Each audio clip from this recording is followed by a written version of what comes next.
The terror of the night was real, a creature of the night, a terror that stalked the fields and forests surrounding our small Colorado town just north of Denver.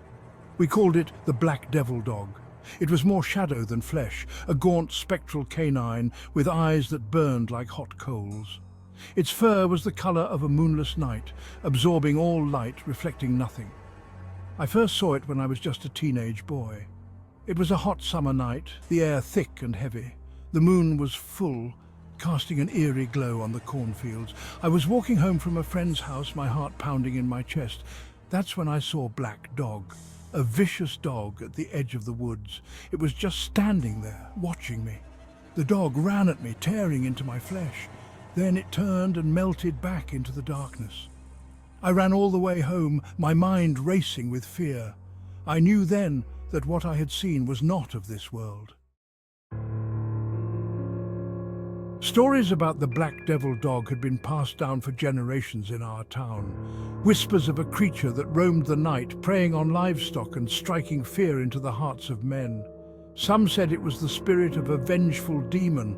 Others claimed it was a harbinger of death. No one dared to speak its name aloud, fearing it would summon the beast. But in hushed tones behind closed doors, they shared their fears and suspicions. The stories always started the same way.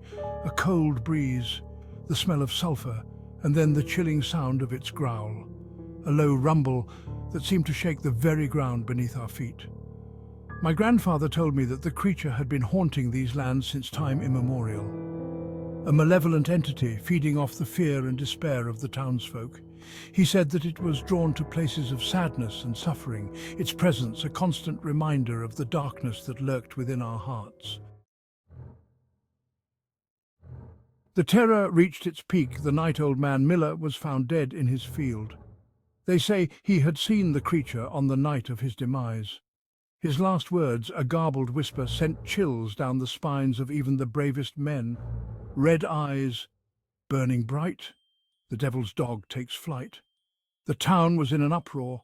Fear hung heavy in the air, choking us with its icy grip. People started avoiding going out at night, bolting their doors and windows tight. The creature, once a figment of imagination for some, had become a terrifying reality. Miller had been a kind and gentle soul, a pillar of our community. His death shook us to our core, a stark reminder of the evil that lurked in our midst. The Black Devil Dog was no longer a myth, a story to scare children. It was a tangible threat, a harbinger of death that stalked our streets. The old Blackwood farmhouse stood on a windswept hill overlooking the town. Abandoned for decades, shrouded in an eerie silence, it had become a symbol of our collective fear. Locals whispered that the farmhouse was the creature's lair, its windows like vacant eyes, staring out at us with silent malice. The house stood as a testament to the creature's power, a constant reminder that we were living in its domain. The once bright paint was now faded and peeling, the wood rotting in the relentless sun and rain. The windows, most of them boarded up, resembled vacant eyes, staring out at the town with malevolent intent. I remember my grandmother telling me that the Blackwood family had been the first victims of the Black Devil Dog. Their demise was swift and brutal, their bodies found torn apart in the dead of night. The house had stood empty ever since, a chilling monument to their tragic fate.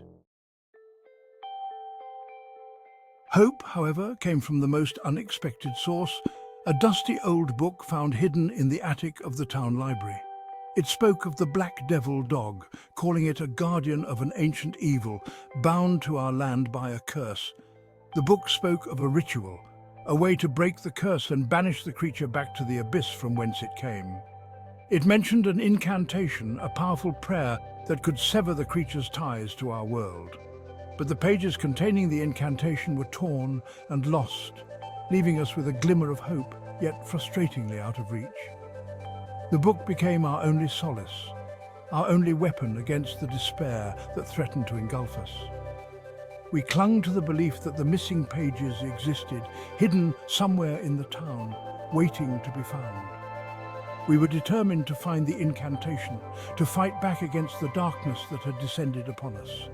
Beware of the curse on Riverdale Road until these pages are found and the curse is lifted.